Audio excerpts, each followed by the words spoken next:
I literally sold the roof over my head to save my parents' legacy, and 5 minutes later, they handed the keys to the person who almost burned it down. My brother Ryan sat across from me smirking while my mother explained that the family business needed a man in charge, not a spinster. They thought I would cry. They thought I would beg. They had no idea that while they were planning my exit, I was already finalizing their eviction. Before I tell you how I brought an entire hotel empire to its knees, with one phone call please, like this video and subscribe to the channel. Let me know in the comments if you have ever been the family bank but treated like the family burden. My name is Claire, and at 34 years old, I thought I had seen the bottom of my family's ungratefulness, but I was wrong. The ink was barely dry on the check I had just placed on the heavy oak conference table. $450,000.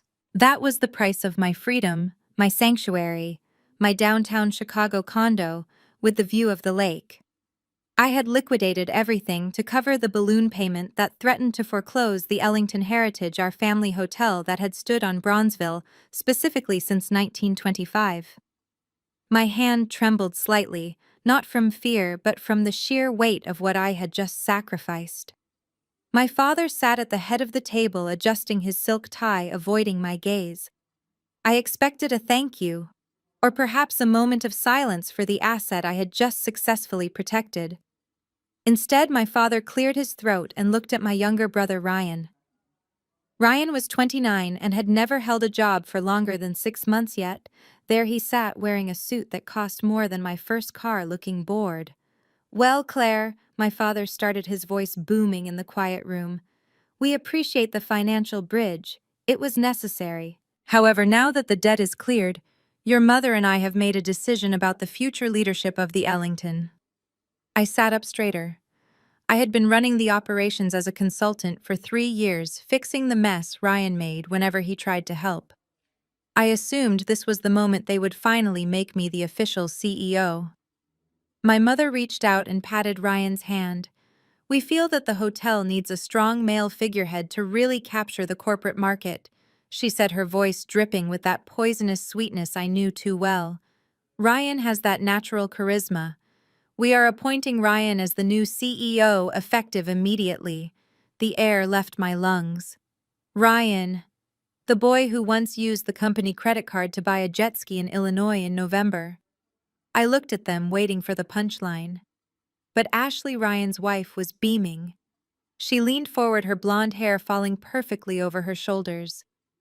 "It is so exciting, Claire," she said, her voice high and grating. "Ryan and I have so many ideas. The hotel is just so dusty and old-fashioned. We are going to turn it into something actually Instagrammable." I looked at the check again. My life savings, gone. Handed over to save a sinking ship that they'd just put a hole in. I did not scream. I did not flip the table. I just stared at Ryan. He leaned back in the leather chair, crossed his legs, and gave me a smirk that made my blood run cold. "Thanks for clearing the runway, sis," he said, winking. "I think I can take it from here." I stared at my brother, then at my parents. The silence in the room was deafening, broken only by the hum of the air conditioner that I had personally paid to have repaired last summer. "You cannot be serious," I finally said, my voice steady despite the tremor in my hands. "Ryan thinks a profit and loss statement is a sandwich order. I have spent 3 years restructuring our debt, negotiating with vendors, and practically living in this office. And you are handing him the keys because he is what exactly? Male." My mother let out a dramatic sigh, the kind she reserved for when I was being difficult, which in her eyes was whenever I spoke the truth. "Claire, honey, lower your voice," she scolded, smoothing her skirt. "It is not about gender, it is about optics. The hospitality industry is aggressive. It requires a certain masculine energy to really command respect in the boardroom. You are wonderful at the details, sweetheart. You are so organized. But Ryan has the vision. He is a natural leader. A natural leader." The man was currently using a coaster to clean his fingernails. "Leader," I repeated, incredulity seeping into my tone. "Mom, last month I had to bail him out of a poker debt so the bookies would not show up at the front desk. Is that the leadership you are referring to? That is enough, Claire, my father snapped, slamming his hand on the table. Do not bring up personal matters. This is a business decision. Ryan is the face of the future. You represent the traditional side of things. Which brings us to another point. He gestured to Ashley, who perked up like a show dog waiting for a treat. Exactly. Ashley chirped, flashing a smile that did not reach her eyes. Look, Claire, we appreciate what you have done keeping the lights on. Really. But let us be honest. The decor, the vibe, it is so heavy. All this dark wood and jazz history, it feels like a funeral home. We want to pivot, lighten it up. More beige, more minimalism, less history. She waved her hand around the room, dismissing 70 years of black excellence as heavy. My grandfather had built this place when hotels in downtown Chicago would not let people like us through the front door. He had hand-carved the mahogany banisters, and Ashley wanted to paint them beige. It is called heritage. Ashley, I said, coldness settling in my chest. It is called outdated, she countered, her voice dropping the sweet act for a split second. And frankly, we do not need a consultant anymore. We need a clean slate. So maybe you should take a break. Go find a husband. Let the men handle the business. My mother nodded in agreement. She is right, Claire. You look tired. You have been working so hard. Take the money from the condo sale and— Oh wait, that is right. You put it all here. She did not finish the sentence. She did not have to. The cruelty hung in the air. They had taken my money, my home, and my dignity, and now they were dismissing me like hired help. I looked around the office. The framed photo of my grandfather seemed to be looking at me with sorrow. I realized then that this was not my family. This was a board of directors for a company I no longer owned shares in. I was not their daughter or sister. I was an ATM that had finally run out of cash. I stood up slowly, picking up my purse. I did not cry. Tears were for people who still had hope. I had something better. I had a plan. The next morning I arrived at the Ellington, hoping the previous day had been a fever dream, but reality hit me the moment the elevator doors opened on the executive floor. There was a pile of cardboard boxes stacked haphazardly in the hallway, right next to the janitor closet. I recognized the spine of my hospitality management degree sticking out of a box marked miscellaneous. My heart hammered against my ribs as I walked toward the corner office that had been my second home for 3 years. The door was wide open, and the sound of upbeat pop music was blasting from inside. Ashley was standing in the center of the room, wearing a white linen jumpsuit that probably cost more than the housekeeping staff's monthly salary. She was directing 2 men in coveralls who were moving my heavy mahogany desk, the one my grandfather had sat behind when he signed the original deed to the land. I stood in the doorway, paralyzed by the sheer audacity of the scene. Ashley finally noticed me and clapped her hands together like she was delighted to see me. "Oh good, you are here, Claire," she said, her voice bright and airy. "I had the movers pack up your things. Since you are going to be taking a step back, Ryan and I thought it would be best if we set up our command center immediately. We need fresh energy." I watched as she picked up the crystal nameplate from the desk. It read, Claire Williams, Executive Director. It was a gift from the staff after I saved us from bankruptcy the first time. Ashley looked at it for a second, frowned slightly, and then dropped it into the large trash bin by the door. The sound of the heavy crystal hitting the bottom of the metal bin echoed like a gunshot. "Oops," she giggled, covering her mouth. "Well, you will not be needing that anymore, right? We are going to transition to a more flat hierarchy. Titles are so old school." I walked over to the wall where a collection of black and white photographs hung. They were images of the hotel's opening day in 1925, showing black doctors, lawyers, and musicians celebrating in a space that treated them like royalty. Ashley had already taken down half of them. In their place, she was leaning large canvas prints against the wall. They were abstract swirls of beige and gray, soulless, generic. The kind of art you buy in bulk for a dentist office waiting room. "Ashley, what are you doing with the archives?" I asked, my voice trembling with suppressed rage. Those photos are historic artifacts. She waved a dismissive hand. They are just so dark, Claire. We want the space to feel open and welcoming to everyone. Those old photos make the room feel heavy. We are going to put them in storage in the basement. Do not worry, they will be safe. She turned her back to me, focusing her attention on the two painters who had just walked in, carrying buckets and drop cloths. She pointed a manicured finger at the walls. The walls that were paneled in rich, dark oak hand, carved and varnished to perfection. Wood that had absorbed the history of my family for a century. "All right, guys, listen up," she commanded. "I want all of this dark wood covered up. Primer, and then 2 coats of alabaster white. Paint over everything. We need to brighten this place up until it looks like a brand new day." I walked out of the hotel service entrance, my heels clicking against the pavement in a rhythm that matched the pounding of my heart. I did not go home to cry. Tears were a luxury I could not afford, and quite frankly, my family did not deserve them. Instead, I sat in my car, took a deep breath, and dialed a number I had saved for emergencies. It rang twice before a familiar voice answered. "David speaking." "David, it is Claire," I said, keeping my voice low and steady. "I need you to pull the file on the Ellington debt transfer, specifically the addendum regarding the default clauses." There was a pause on the other end, followed by the sound of typing.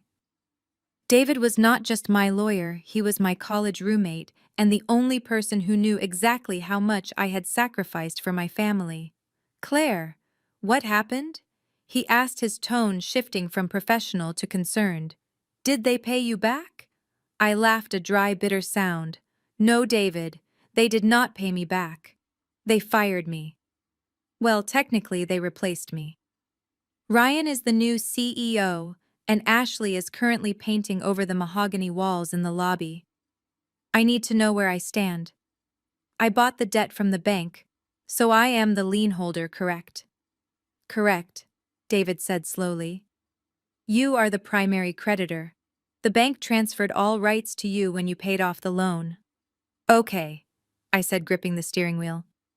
"So if they violate the terms of the mortgage, I can foreclose." "Technically, yes," David explained, "but it is not that simple, Claire. The contract has a grace period for missed payments, and since you are family, a judge might view a sudden foreclosure as malicious, especially if they are making the minimum interest payments. To trigger an immediate takeover without a long court battle, you need a material breach of contract, something bigger than a missed utility bill." I watched as a delivery truck pulled up to the loading dock, carrying what looked like expensive modern furniture. Ryan and Ashley were already spending money they did not have. I thought about Ryan's history of gambling and Ashley's obsession with appearances. They were not going to be satisfied with just redecorating. They were going to leverage the business. "What constitutes a material breach?" I asked. David sighed. "Unauthorized second liens. If they try to take out another loan using the building as collateral without your written permission as the primary lien holder, that is an instant default. It triggers the acceleration clause, meaning the entire debt becomes due immediately. If they cannot pay you, take the keys." "But Claire, why would they do that? They just got debt-free." "Because they are greedy and stupid," I said, watching Ryan step out of the service door to sign for the delivery. He looked like a child playing dress-up in a suit that was too expensive for him. Ryan wants to play big shot, and Ashley wants a renovation budget that the cash flow cannot support. They will need cash fast. "So you are going to wait for them to hang themselves?" David asked. "I am not just going to wait," I said, starting the engine. "I am going to hand them the rope. Keep the paperwork ready, David. When they slip up, and they will slip up, I want to be ready to strike before the ink is dry." I hung up the phone and pulled out of the parking lot. As I drove away, I looked in the rearview mirror at the building my grandfather built. It looked vulnerable. But for the first time in years, I did not feel helpless. I felt dangerous. They wanted a war, they were going to get one. But unlike them, I was not fighting for attention. I was fighting for ownership. And I never lose. The first all-hands meeting under the new leadership was scheduled for 9 in the morning, but at 9:25, the ballroom was still buzzing with nervous whispers. I stood in the back near the service entrance, leaning against the wall. I technically did not have to be there, but my mother had insisted, claiming it would show a united front. The truth was, she wanted me to witness my replacement. The staff looked tired. Many of them had worked double shifts during the financial crisis to keep us afloat, and they were expecting the raises I had promised them once the debt was cleared. Instead, they got Ryan. At 9:30, the double doors swung open, and Ryan strolled in wearing sunglasses indoors, holding a latte. Ashley trailed behind him, tapping away on her phone, not even looking up to acknowledge the 50 people waiting for them. Ryan walked up to the podium and tapped the microphone, sending a screech of feedback through the room that made everyone wince. He did not apologize for being late. He did not thank them for their hard work. He just grinned. "All right, everyone, let's keep this brief." Ryan started taking a sip of his coffee. "As you know, there are some big changes happening at the Ellington. We are moving towards a more modern, streamlined operation. And to do that, we need to trim the fat. Effective immediately, we are pausing all overtime pay and freezing the annual bonuses. We need to allocate those funds to the renovation budget." A collective gasp went through the room. I saw Sarah, the head housekeeper, clutch her chest. She had been counting on that bonus to pay for her son's tuition. Heads turned toward me. Dozens of eyes pleading for me to step in to say something to fix it like I always did. I felt a physical pull in my chest, a desperate urge to walk up there and snatch the mic. But I remembered David's words, "Let them hang themselves." I clenched my jaw tight, looked at Sarah, and slowly shook my head. I turned my gaze to the floor, refusing to be the savior they wanted, because I needed to be the executioner they needed. "Excuse me." The deep, gravelly voice of Otis, the executive chef, cut through the tension. He stood up, his white chef coat spotless, his arms crossed over his broad chest. He had been with the hotel since before Ryan was born. "Mr. Ryan, you cannot cut overtime. My kitchen staff is already working skeleton shifts. If you cut their pay, you will lose them. You cannot run a fine dining restaurant on minimum wage and goodwill." Ryan stopped smiling. He leaned over the podium, staring down at the man who had cooked his birthday dinners for 20 years. "Otis, right," Ryan said, his tone dripping with condescension. "See, this is exactly the kind of negative attitude we are trying to eliminate. If you cannot manage your team within the new budget, maybe you are not the right fit for the new Ellington. Sit down or pack your knives. I suggest you remember who signs your checks now." The room went deathly silent. Otis looked at me one last time, saw my inaction, and slowly sat down. But the look in his eyes was not fear. It was pure fury. Ryan had just made his first enemy, and he had no idea that Otis knew where all the skeletons were buried. 2 days after the disastrous staff meeting, I walked into the linen room to find Sarah holding a piece of black fabric that looked more like a cocktail napkin than a uniform. Sarah was 62 years old. She was a deaconess at her church and a grandmother of 4. She had cleaned the rooms of governors and jazz legends with dignity for 30 years. Now she was trembling, tears streaming down her face. "Look at this baby," she whispered, holding the garment up. "She wants us to wear this." I took the fabric from her hands. It was a flimsy polyester dress with a hemline that would barely cover the thigh and a neckline that plunged aggressively low. It looked like a cheap Halloween costume for a French maid, not the uniform of a housekeeper at a historic hotel. My blood boiled. This was not just a uniform change, it was a degradation. It was Ashley projecting her twisted fantasy of servitude onto women who deserved nothing but respect.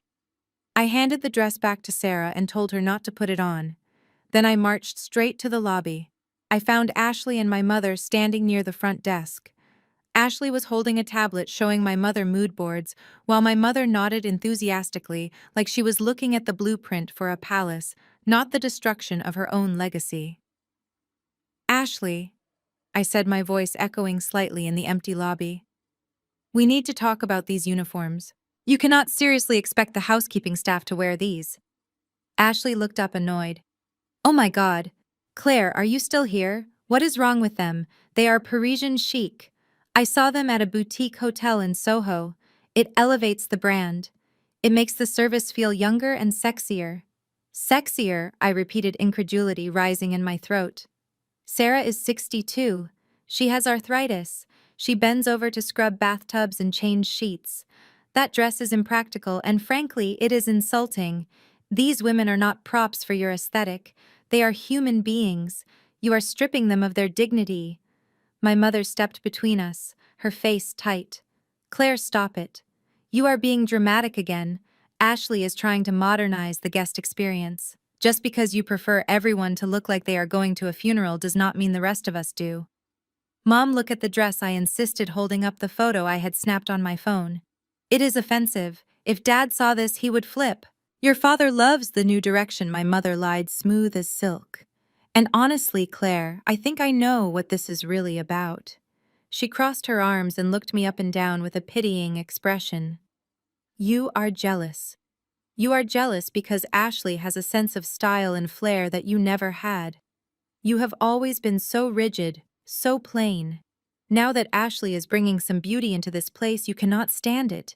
You cannot stand that she is the one making the Ellington shine while you are just standing in the shadow. So do us all a favor and go home. Let the girl do her job. I stared at my mother. She truly believed that. She believed that objecting to the exploitation of our elders was just petty jealousy. I looked at Ashley, who was smirking triumphantly. I realized then that there was no reasoning with them. Logic had left the building along with the old uniforms. Fine, I said quietly. Have it your way. I walked away, leaving them to their delusion, knowing that every short skirt and humiliated employee was just another nail in the coffin they were building for themselves. The kitchen had always been the soul of the Ellington. For 40 years it smelled of slow roasted pork, smoked paprika, and the secret spice blend that my grandfather and Chef Otis had perfected together. But when I walked in that Tuesday, the air was thick with tension instead of aroma. Ashley was standing at the stainless steel pass, holding a plate of our signature ribs like she was holding a dead rat. This is disgusting, she announced, dropping the plate into the trash bin. The sound of the ceramic crashing against the metal made the entire kitchen staff jump. It is just grease and bone. Who eats this? Otis stepped forward, wiping his hands on his apron. His face was a mask of controlled anger. Those ribs are the reason we have been booked solid for 3 decades, Mrs. Williams. That is a James Beard award-winning recipe. People fly in from London just to eat that grease and bone. Ashley rolled her eyes. Well, they can fly somewhere else. We are pivoting, Otis. I want a plant-based menu. Deconstructed beet tartare. Kale foam. Things that look good on a plate, not a pile of messy meat. We are aiming for a Michelin star, not a backyard barbecue. Otis looked at Ryan, who was leaning against the walk-in freezer, scrolling on his phone. Ryan, tell your wife that 90% of our revenue comes from this menu. You cut the soul food, you cut the throat of this business. Ryan looked up, annoyed that he had to look away from his screen. Otis, watch your tone. Ashley is the creative director. If she says the ribs go, the ribs go. And honestly, she is right. The menu feels heavy. It feels old. We want a younger demographic, not the cholesterol club. Otis took off his chef hat and placed it gently on the counter. He looked at Ryan with a mixture of pity and disgust. You are throwing away your heritage, son. You are ashamed of who you are, and you are letting her erase it. That is it, Ryan snapped, straightening up. I have had enough of your insubordination. You are fired. Pack your things and get out. The kitchen went deadly silent. The sous chef stopped chopping. The dishwasher turned off the spray hose.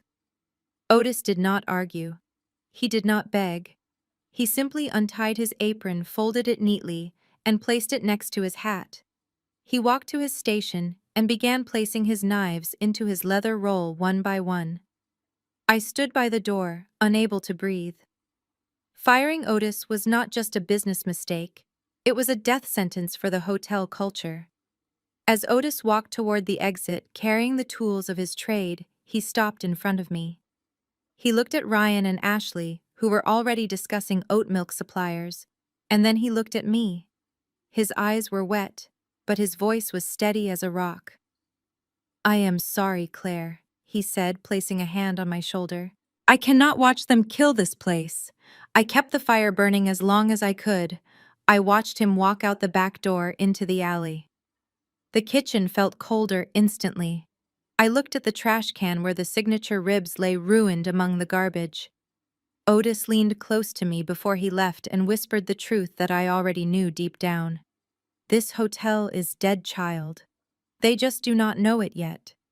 The transformation of the staff was immediate and disastrous. Gone were the seasoned professionals who wore their uniforms with pride and knew the difference between service and servitude.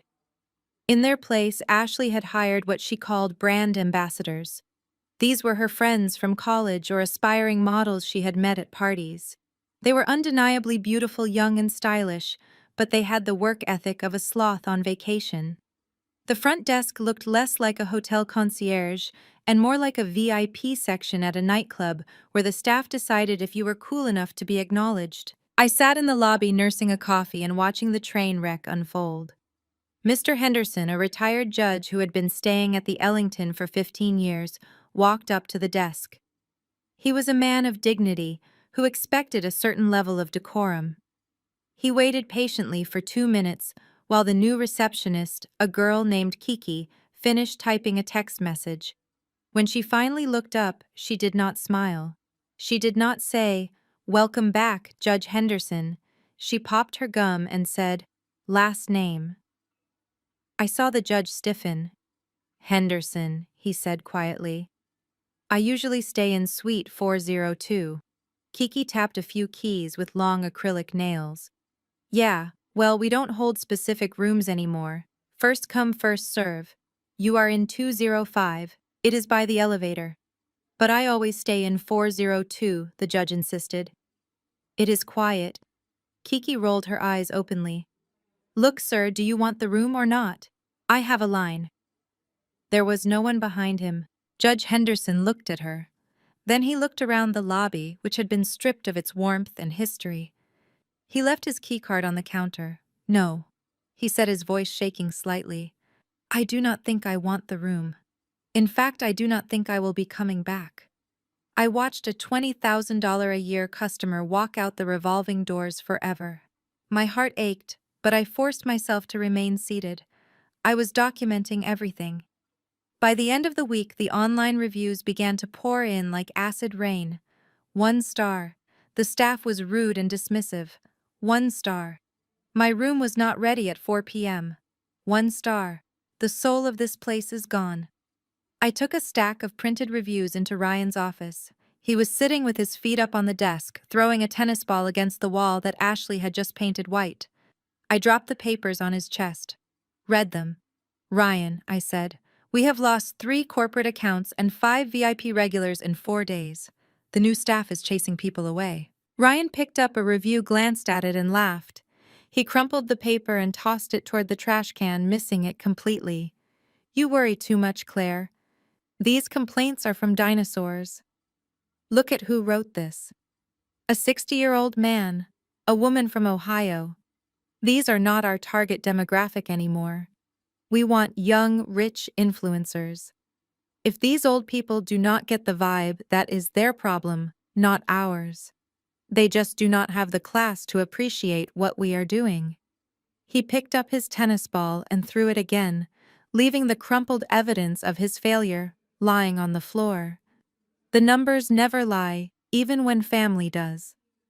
I was sitting in my makeshift office at the local coffee shop, remotely accessing the hotel server which Ryan had foolishly forgotten to lock me out of. I was looking for the reason why the vendor payments were late, but instead I found a transaction that made my stomach drop. $78,000 paid to Portia of downtown Chicago. The description simply read, "Transportation asset." My blood ran cold. I knew we needed a new shuttle van for the airport runs, but a shuttle van costs $40,000, not nearly $80,000. I drove straight to the hotel. There it was, parked illegally in the fire lane right in front of the main entrance. A pearl-white Porsche Macan.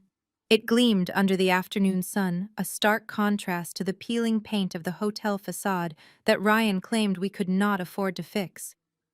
Ryan was standing next to it, wiping a smudge off the hood with his silk tie. I slammed my car door and marched over. Ryan, tell me you did not buy this with company funds, I said, my voice low and dangerous. Ryan looked up unbothered. Oh, hey Claire. Nice, right? We needed a vehicle that screams luxury. When I pick up investors or VIP guests, I cannot have them riding in that old Ford van. It smells like mildew. This says success. This says the Ellington is back. I looked at the compact SUV. Ryan, this is a compact luxury car. Where are you going to put the luggage? Where are you going to fit a family of 4? This is not a shuttle. This is a toy. You cut the housekeeping staff overtime pay last week. You told them we were in a cash crunch. And then you went and bought a Porsche. It is an investment in our brand image, Claire, he argued, adjusting his sunglasses. You have to spend money to make money. Besides, it is a tax write-off. Just then, the automatic doors opened and Ashley walked out. She was not dressed for a business meeting. She was wearing yoga pants and flip-flops, holding a green juice. Oh good, the car is ready, she said, walking past me like I was invisible. Babe, I am taking the shuttle. She made air quotes with her fingers to the salon. My nail tech had a cancellation and I need a refill. Ryan tossed her the keys without hesitation. Have fun, babe. Do not scratch the rims.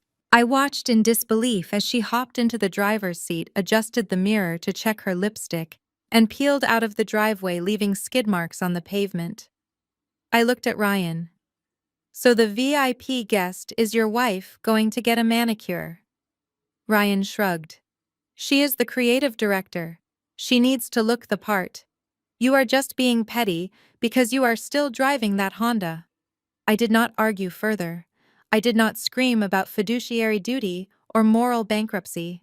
I simply pulled out my phone. I took a photo of the tire marks. Then I logged into the bank app and took a screenshot of the transaction. Then I took a picture of Ryan standing there looking smug. This was not just bad management anymore. Using company funds for personal luxury vehicles while claiming financial hardship was fraud. It was embezzlement. I saved the photos to a hidden folder on my phone named Evidence. That was the first bullet in my chamber, and I was just getting started. Saturday morning arrived, and with it came the circus. Ashley had decided that the hotel legendary jazz brunch was too old-fashioned, so she canceled the live band and replaced them with a playlist of thumping house music that rattled the vintage window panes. She called the event the Rose Garden Experience, and instead of our loyal community members, the lobby was packed with influencers she had bribed with free champagne. The room was a sea of ring lights, tripods, and people taking selfies with food they had no intention of eating. I sat in a secluded corner near the kitchen door, wearing a baseball cap and sunglasses, observing the chaos. At 11 o'clock, the Turner family walked in. Dr. Turner was a pillar of the Bronzeville community and had delivered half the babies in the neighborhood, including Ryan. He and his wife were celebrating their 40th anniversary. They were seated at table 5, the prime spot by the floor-to-ceiling windows overlooking the city. They looked elegant and happy, completely out of place amidst the chaos of crop tops and flash photography. They had just received their appetizers when Ashley marched into the room, flanked by 3 girls who looked like they were dressed for a music festival. Ashley scanned the room and frowned. She pointed a manicured finger at table 5. I saw her whisper something to the hostess, who shook her head nervously. Ashley rolled her eyes and stomped over to the Turner's table herself. I leaned forward, my heart pounding. I knew Ashley was entitled, but I prayed she would not be stupid enough to disrespect Dr. Turner. I was wrong. Excuse me, Ashley said, her voice shrill enough to cut through the bass of the music. We actually need this table. These ladies have over 1 million followers combined, and the lighting here is perfect for their content. Dr. Turner lowered his fork and looked at her over his spectacles. Young lady, we are in the middle of our anniversary meal. We made this reservation 2 months ago. Yeah, I know, Ashley replied, shifting her weight impatiently. But this is a private promotional event now. You guys do not really fit the vibe we are going for. It is a little awkward for the photos. I can move you to a table in the back near the kitchen, or you can take your food to go." The room went quiet. Even the DJ turned the music down. The disrespect was palpable. A white woman telling a respected black elder that he did not fit the vibe of the hotel his community built was a level of tone deafness that was almost impressive. Dr. Turner stood up slowly, placing his napkin on the table. He did not yell. He did not make a scene. He simply looked Ashley in the eye and said, "You have made yourself very clear. We will not trouble you again." He offered his arm to his wife, and they began to walk out with their heads held high. Ashley huffed and turned to her friends. "God, some people are so dramatic, right?" She laughed, flipping her hair. But she did not notice the girl at the table behind her. The girl was holding her phone up steady and focused. The red recording dot was flashing. Ashley thought she had just cleared a table for her friends, but she had actually just auditioned for the role of the year most hated woman on the internet. I took a sip of my tea and checked my watch. The video would be viral by lunch. By Sunday morning, the video had hit 2 million views. The hashtag boycott. The Ellington was trending locally on Twitter right below the weather forecast. I woke up to my phone vibrating continuously on the nightstand. I opened Instagram and there it was. Ashley's voice shrill and entitled, telling Dr. Turner to leave. The comments were a bloodbath. People were calling for a total boycott. They were canceling wedding reservations. They were dragging my family name through the mud, calling us sellouts who had forgotten where we came from. I drove to the hotel expecting to see a crisis management team. Instead, I found my family in a state of meltdown. Ryan was pacing around the office, sweating through his shirt. My mother was crying, holding her head. Ashley was sitting in the corner, scrolling through her phone, looking more annoyed than remorseful, blocking people in the comments section one by one. When I walked in, Ryan turned on me like a rabid dog. "This is your fault," he screamed, pointing a shaking finger at my face. "Excuse me," I said, keeping my voice dangerously calm. "I was not the one who kicked out a civil rights activist for a TikToker. I was sitting in the corner drinking tea." "You knew," Ryan yelled, slamming his hand on the desk. "You knew who Dr. Turner was. You should have intervened. You should have briefed Ashley on the VIP list. You let her walk into a trap because you wanted her to fail. You wanted to embarrass me. This is sabotage, Claire. You are jealous and you are vindictive." I looked at my parents, waiting for them to correct him, waiting for them to say that common decency does not require a briefing. But my father just looked up from his desk, his face gray with worry. "Claire, stop arguing and fix this," he ordered. "We have had 10 cancellations for next month in the last hour. We are bleeding revenue. You know the community leaders. You know how to talk to them. Write a statement. Call Dr. Turner. Fix it." I looked at them. The audacity was breathtaking. They had fired me, replaced me, and insulted me, but the moment their incompetence threatened their bank account, I was suddenly essential again. A part of me wanted to walk out and let the place burn to the ground. I wanted to watch the reputation score hit 0. But then I remembered the plan. I remembered the default clause. I was not just the sister. I was the lien holder. If the hotel lost its entire client base, the asset I was about to seize would be worthless. I needed to save the ship so I could eventually throw the captain overboard. "Fine," I said, opening my laptop. "I will draft a public apology. I will call the NAACP chapter president. I will smooth this over." I spent the next 6 hours doing the job Ryan was being paid to do. I ghost wrote a humble apology for Ashley to post. I personally called Dr. Turner and convinced him not to sue. I put out the fire while Ryan hid in his office playing video games to relieve his stress. I saved the brand that day, but as I hit send on the press release, I smiled. I was not saving them. I was just polishing my trophy before I took it home. Desperation has a very specific look. It looks like my brother Ryan sitting in his office at 2 in the morning staring at spreadsheets he barely understood, realizing that the Porsche payment was due and the hotel occupancy was at an all-time low. The boycott I had smoothed over stopped the public bleeding, but it did not bring the money back. The cash flow was dead. Ryan needed a miracle. And unfortunately, his wife provided one in the form of her brother Kyle. I knew Kyle from high school. He was the kind of guy who always had a business opportunity that could not fail, yet he was somehow always sleeping on a friend's couch. He walked into the hotel on Wednesday wearing a suit that was too shiny and a watch that was definitely fake. I watched the meeting from my laptop at home, having never returned my administrative access to the security cameras. Kyle did not come with a business plan. He came with buzzwords. He sat across from Ryan and Ashley and spun a tale about a new cryptocurrency platform called Vestra that used artificial intelligence to predict market surges. "Listen," Ryan, Kyle said, leaning forward, his eyes wide with predatory excitement. "Traditional business is dead. You are grinding for pennies here. Vestra is seeing 300% returns weekly. You put in 200 grand today, you have nearly $1 million by next month. You could pay off the renovations, buy more cars, and look like a genius to your dad." I saw Ryan's eyes light up. He did not see a scam. He saw a shortcut.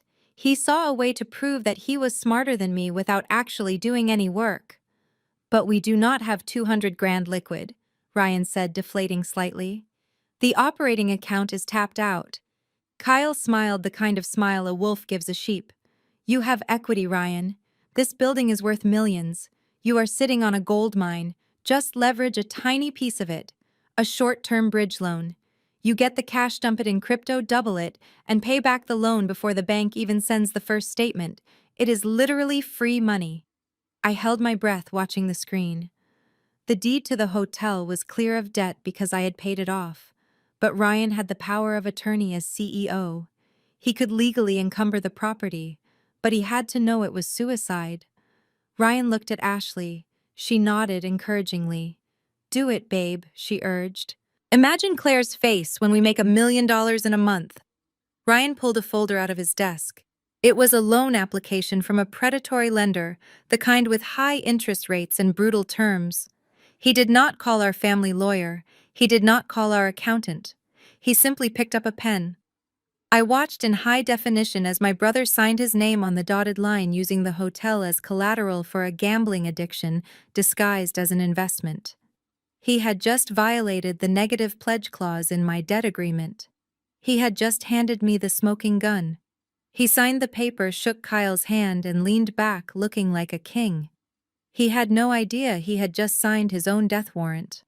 Ryan insisted on hosting my mother's 60th birthday at the most expensive steakhouse in the city. He rented out the private wine cellar, ordered magnums of vintage champagne, and acted like he was the Wolf of Wall Street instead of a man who had just secretly mortgaged the family legacy to a loan shark.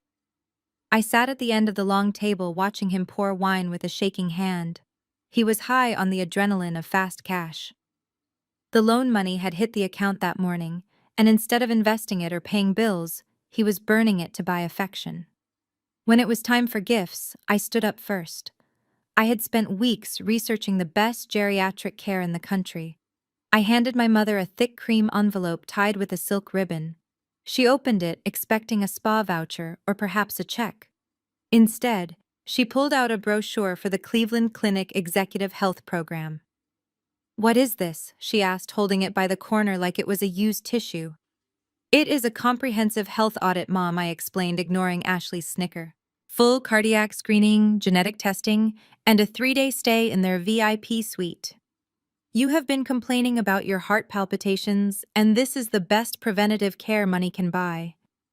It cost me $5,000 from my personal savings account, but I wanted to ensure she would be around for another 20 years. My mother dropped the brochure onto the table next to a half-eaten bread roll.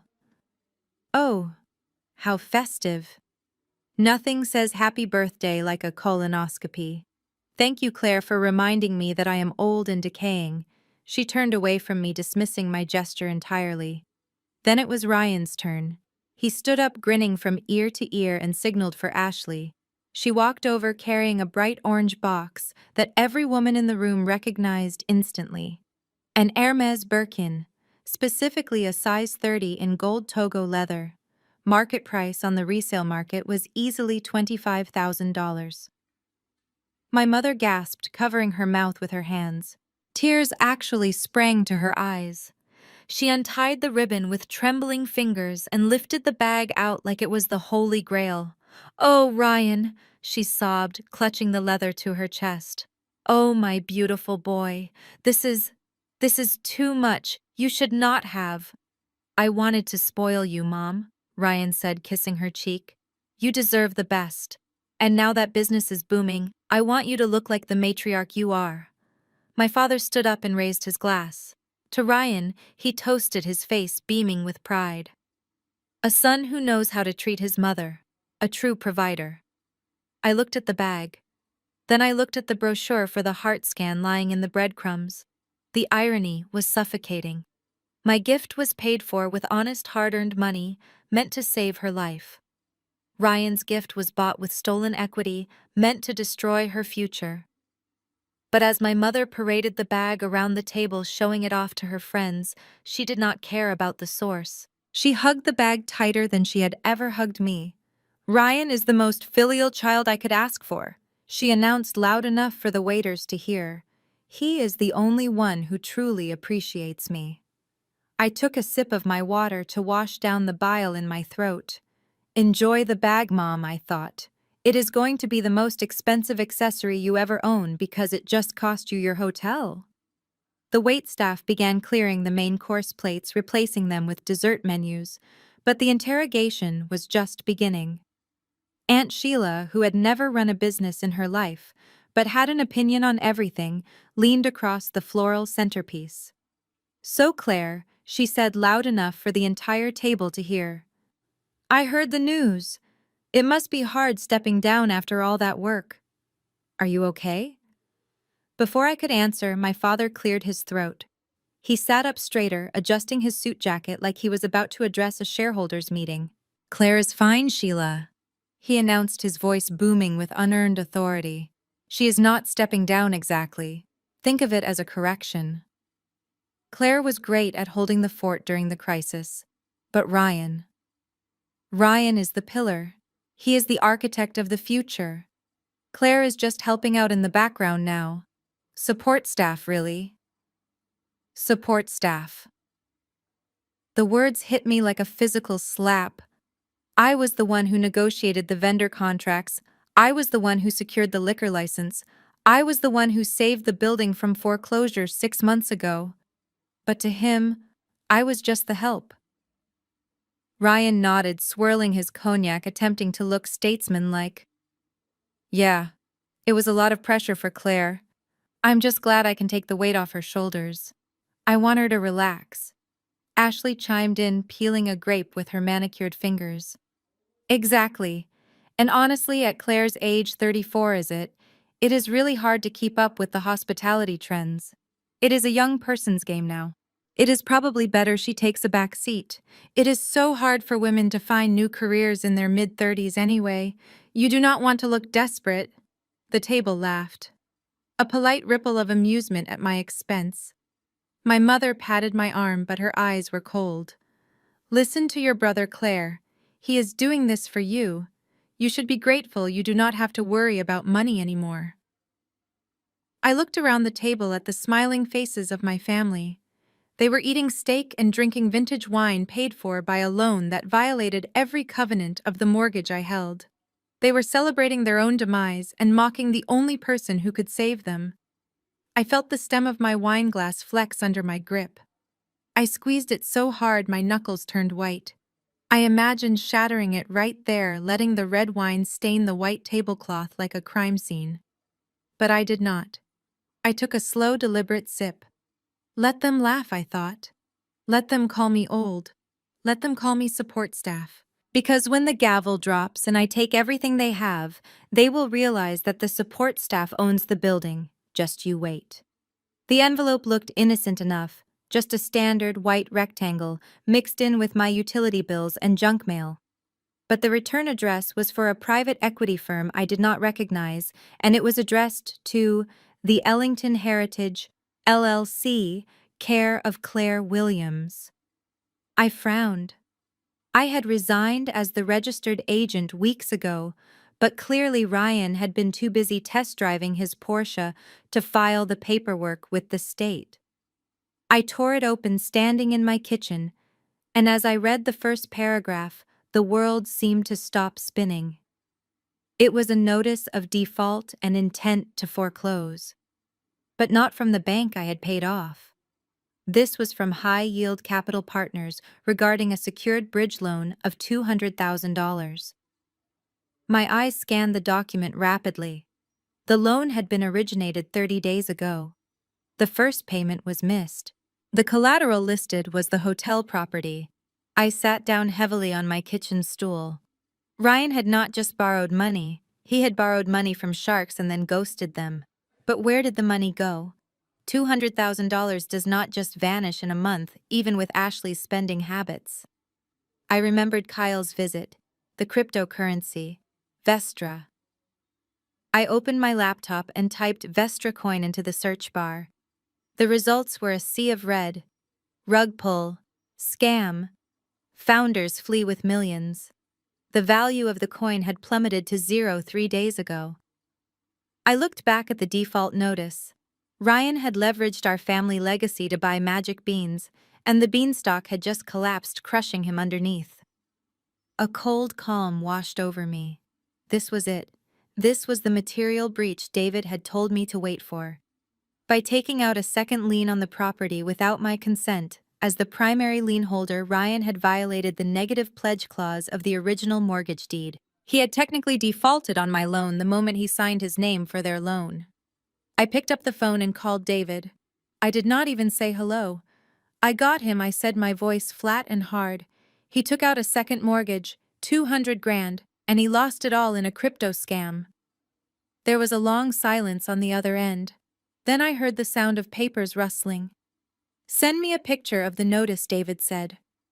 If this is real, Claire, this is the nuclear option. You can accelerate the debt. You can take the building. But you know what this means, right? Once you pull this trigger, there is no going back. Your parents will never forgive you. I looked at the photo of me and my grandfather on the fridge. I thought about the beige walls, the fired staff, the Porsche, the humiliation. They did not forgive me for saving them the first time I thought. They punished me for it. Draft the papers, David, I said. I want everything ready for the gala. I hung up. I looked at the default notice one last time. It was not just a piece of paper, it was an eviction notice, and I was going to serve it in front of the entire city. I drove to my parents' house carrying a leather portfolio that contained the autopsy of our family business. My father was watching the news and my mother was arranging flowers in a crystal vase. Ryan was there too, eating a sandwich on the sofa like he bad not just gambled away our legacy.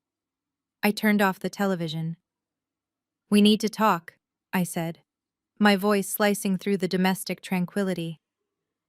I laid the documents out on the coffee table one by one.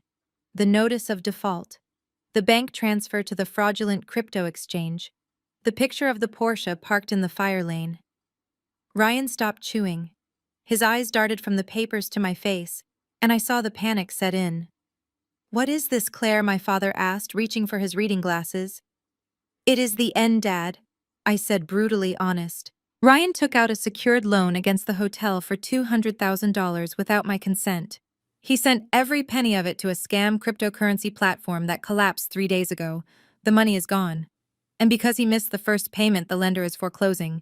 We are going to lose the building in 30 days. My mother dropped a rose on the floor. That is impossible, she whispered.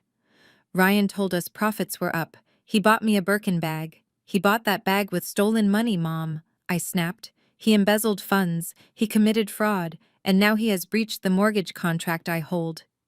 Ryan stood up, his face turning red. It was not a scam, he shouted, his voice cracking. It was a high-risk investment. Kyle said the market would bounce back. I was trying to double our capital so we could open a second location. I was doing it for the family. You were doing it for your ego, I countered. You gambled the roof over our heads on a get-rich-quick scheme because you are too lazy to do the actual work. And now you have ruined us. I expected my father to yell. I expected him to grab Ryan by the collar. Instead, silence filled the room.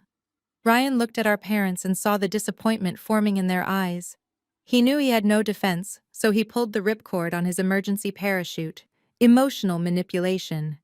He threw himself onto the Persian rug, falling to his knees with a thud that shook the floorboards.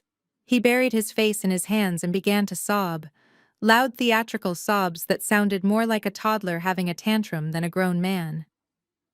"I am sorry," he wailed. The pressure was too much. "Everyone expects me to be perfect like Claire. I just wanted to make you proud, Dad. I wanted to be the hero. I am so stupid. Please do not hate me." I watched him with disgust. It was a performance worthy of an Oscar. But to my horror, it worked. My mother rushed over to him, dropping to her knees to wrap her arms around his shaking shoulders. "Shh, shh, it is okay, baby," she cooed, stroking his hair. "We know you meant well. We know you tried." She looked up at me, her eyes blazing with accusation. "Look at what you have done, Claire. You have broken him. He made a mistake. He is young. Why do you have to be so cruel? Can you not see he is suffering enough without you waving papers in his face?" I stood there frozen. The evidence of his crime was right in front of them, but they were comforting the criminal and blaming the prosecutor. I realized then that there was no bottom to their delusion. Ryan could burn the hotel down with them inside and they would thank him for keeping them warm. My father finally set the papers down on the coffee table. He took off his reading glasses and folded them slowly with a deliberation that made the room feel suddenly very small. I straightened my spine, expecting him to finally unleash the discipline that Ryan had needed for 30 years. I expected him to tell Ryan to pack his bags. I expected justice. Instead, my father walked around the coffee table, stepping over Ryan's legs where he still knelt on the floor. He walked straight up to me. I saw his hand raise, but my brain refused to process what was happening until the sharp sting radiated across my left cheek. The sound of the slap was louder than Ryan's sobbing. It cut through the air and sucked the oxygen out of the room. My head snapped to the side and I tasted copper in my mouth. I stood there stunned, my hand hovering over my burning skin. I looked at my father. His face was not filled with regret. It was twisted with a self-righteous fury that I had never seen directed at anyone but strangers. "How dare you?" he hissed, his voice shaking with rage. "How dare you bring this filth into my house and threaten your own brother with prison? Is this what I raised? A traitor. A sister who would sell out her own blood for a few pieces of paper." "Dad," I whispered, my voice trembling. "He stole $200,000. He committed fraud. I am not the one who did this. He did it because he was trying to help," my father roared, pointing at Ryan, who was now looking up with wide, innocent eyes. "He made a mistake. A business mistake. And instead of helping him fix it like a family member should, you are acting like the FBI. You are disgusting, Claire. You have always been cold, but I never thought you were vicious." My mother stood up from the floor, wiping Ryan's tears. "Your father is right, Claire," she chimed in, her voice icy. "You have plenty of money. You have your consulting fees. You have savings. If you really cared about this family, you would write a check and make this go away. Instead, you are trying to destroy your brother because you are bitter that we chose him. It is jealous and it is ugly." "You want me to pay for it?" I asked quietly, the realization settling over me like a funeral shroud. "You want me to use my personal money to cover up his crime?" "I want you to do your duty," my father spat. "You are the eldest. It is your job to protect him, not prosecute him. Fix this, Claire. Pay the debt. Get the lien removed. And do not ever speak of this again. If the police show up at this hotel, you are no daughter of mine." I looked at the three of them. The crying man-child, the enabling mother, the violent father. For 34 years I had tried to buy their love with obedience and excellence. I had thought that if I was just good enough, they would finally see me. But that slap woke me up. It severed the invisible cord that had tethered me to their approval. The pain in my cheek faded, replaced by a cold clinical clarity. They wanted me to fix it. They wanted me to handle the business. I slowly lowered my hand from my face. I looked my father in the eye, and for the first time in my life, I did not feel fear. I felt power, because I knew something they did not. I knew the law, and I knew exactly how this was going to end. "Okay," I said, my voice devoid of any emotion. You are right, Dad. Family protects family. I will take care of the debt. I will handle everything. My father exhaled, looking relieved that he had bullied me into submission. Good. I knew you would come to your senses. Now go home and fix this mess. I walked out of the house without another word. I sat in my car in the driveway and touched my cheek one last time. I was going to fix it all right. But I wasn't going to pay the debt. I was going to buy it. And when I was done, they wouldn't just be homeless. They would be obsolete. The daughter they knew was gone. The landlord had just arrived. I returned to the house the next morning, entering the lion's den with a white flag that was actually a Trojan horse. My father was sitting in his usual armchair reading the financial section of the newspaper as if he had not physically assaulted me 12 hours prior. Ryan was sprawled on the sofa nursing a hangover and scrolling through social media, likely deleting comments from angry former guests. The air in the room was thick with unspoken tension, but I forced my face into a mask of defeated obedience. I have thought about it. I said, my voice quiet and steady. You are right, Dad. I cannot let Ryan go to prison. It would destroy the family reputation. I will take care of the bridge loan. My father lowered the paper and let out a long exhale of relief. He did not apologize. He did not thank me. He simply nodded, confirming his belief that I existed solely to clean up their messes. I knew you would come to your senses, Claire, he said. You are a good sister. It is just money after all. You can always earn more. I swallowed the rage that threatened to rise in my throat. Yes, I said. But if I liquidate my portfolio to cover this, we will have zero operating capital left.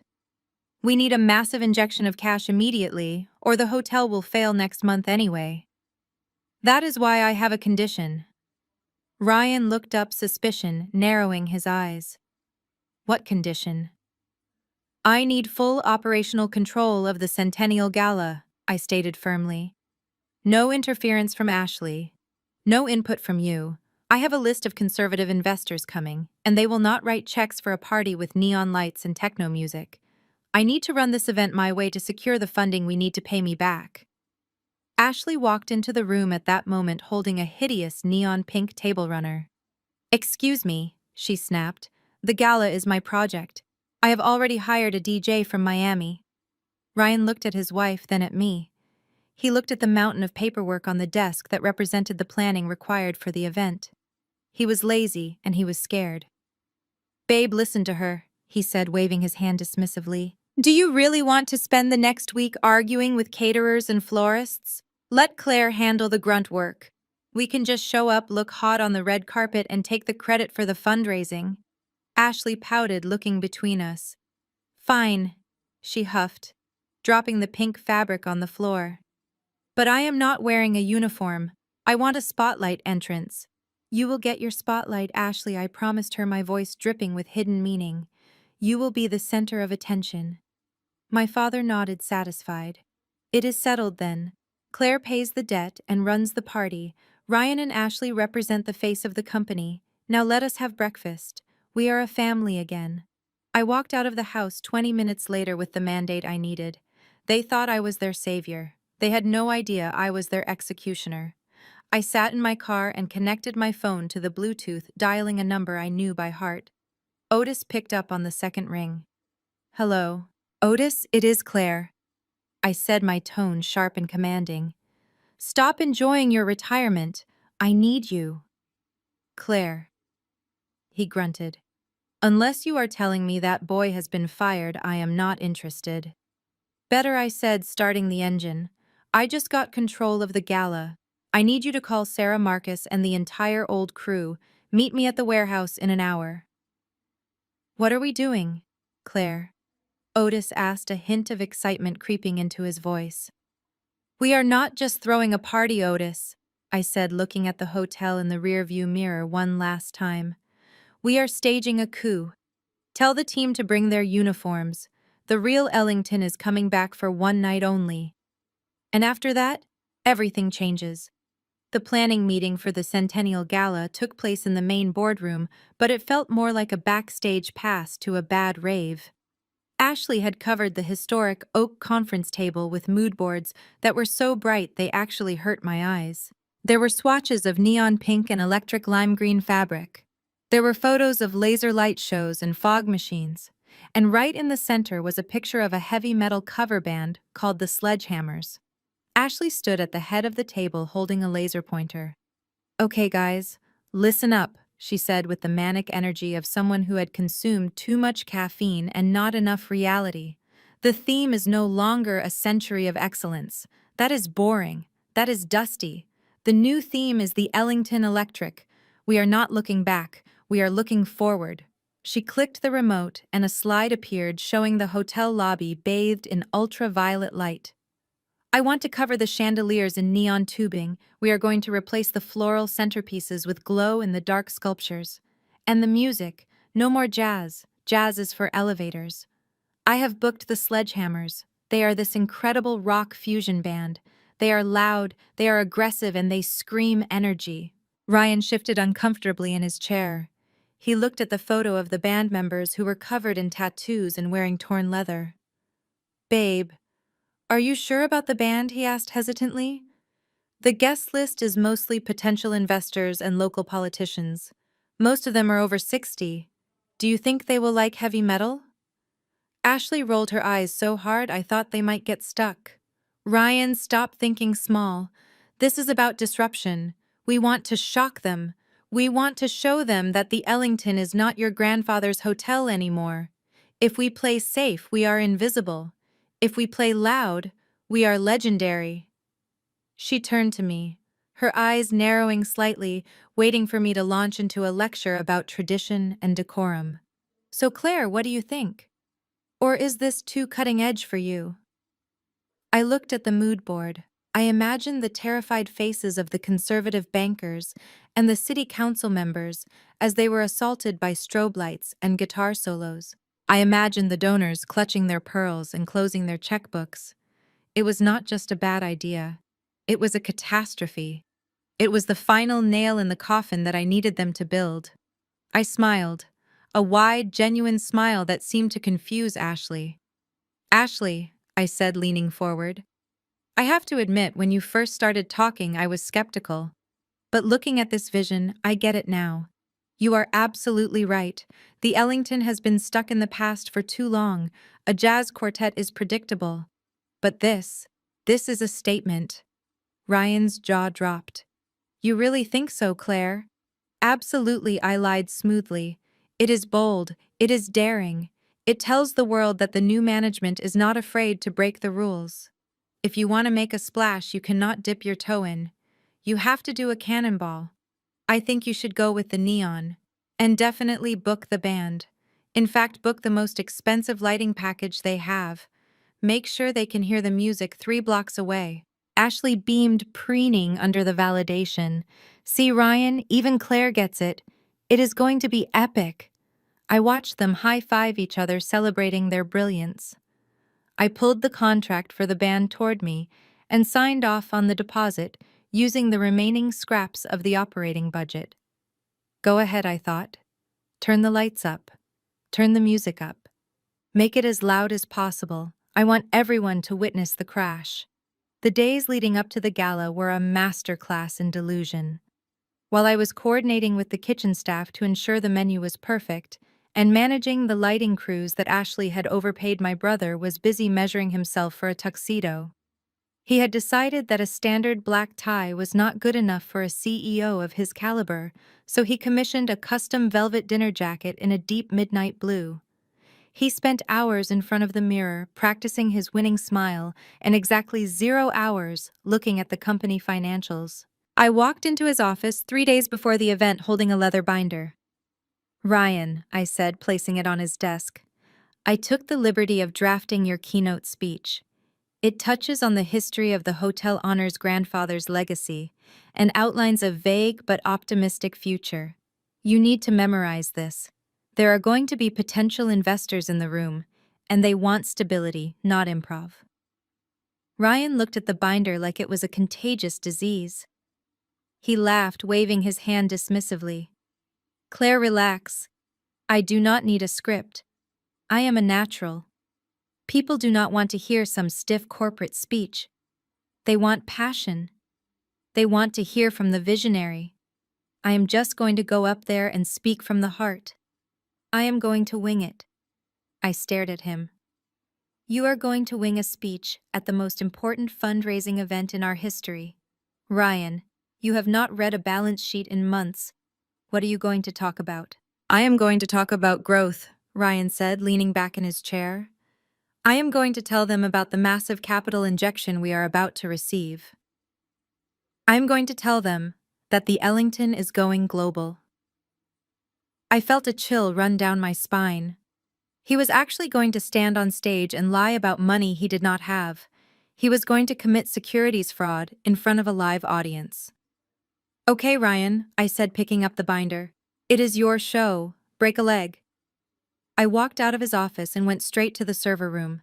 If Ryan wanted to perform for an audience, I was going to make sure he had the right one. I logged into the event management software and pulled up the guest list.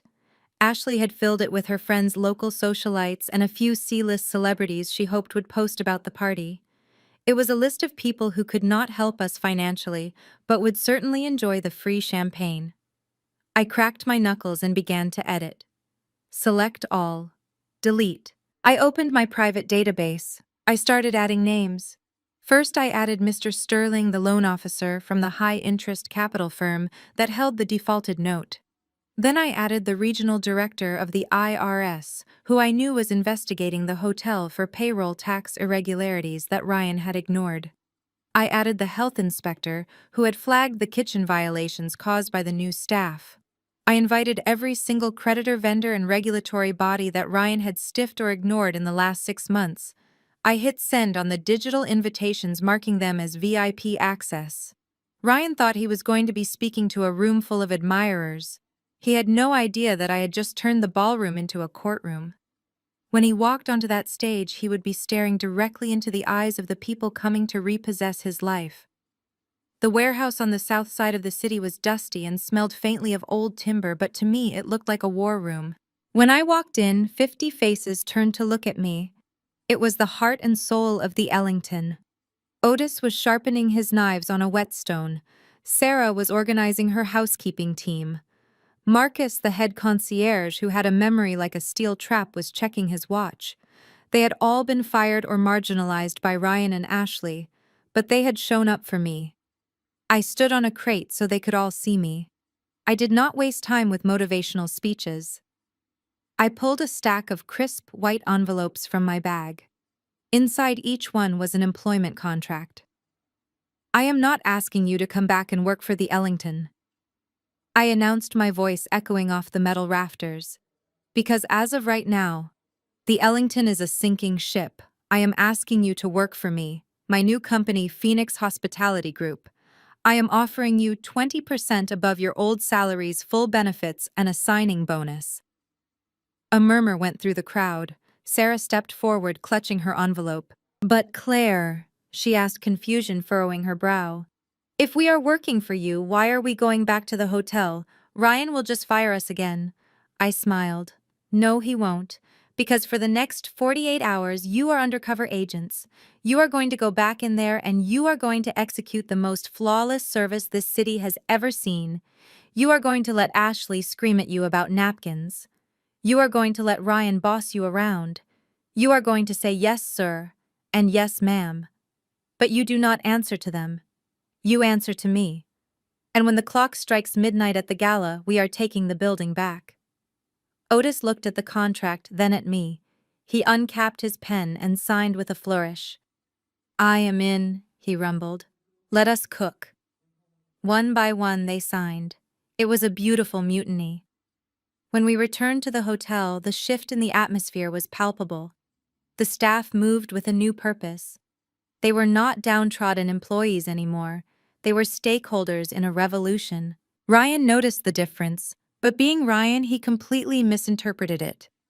He strutted through the lobby, watching Marcus polish the brass luggage carts with renewed vigor.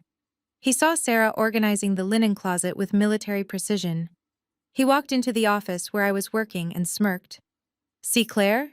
He gloated, leaning against the doorframe. "I told you I just needed to be firm with them. Look at them hustle. They finally respect me. They know who the boss is now." He gestured to Marcus, who was standing by the door. "Marcus, get me a double espresso and make it snappy." "Yes, Mr. Williams." Marcus replied, his face a mask of professional polite indifference. He turned to leave, but before he did, he caught my eye and gave the slightest wink. Ryan laughed, shaking his head. "I have got them eating out of the palm of my hand." He walked away, adjusting his velvet jacket, feeling like a king. He did not notice the way the staff looked at his back. It was not fear, it was not respect. It was the kind of deep pity you feel for a turkey the day before Thanksgiving. They knew exactly when the axe was coming down, and they were just waiting to set the table. The kitchen was a war zone, but not the kind where battles are won. It was the kind where logic went to die. It was 24 hours before the doors were set to open for the Centennial Gala, and Ashley was currently screaming at a 20-year-old line cook named Kevin. Kevin had been hired 3 days ago because he had a nice smile, but right now he looked ready to cry. Ashley was holding a tray of cucumber rolls and shaking it violently.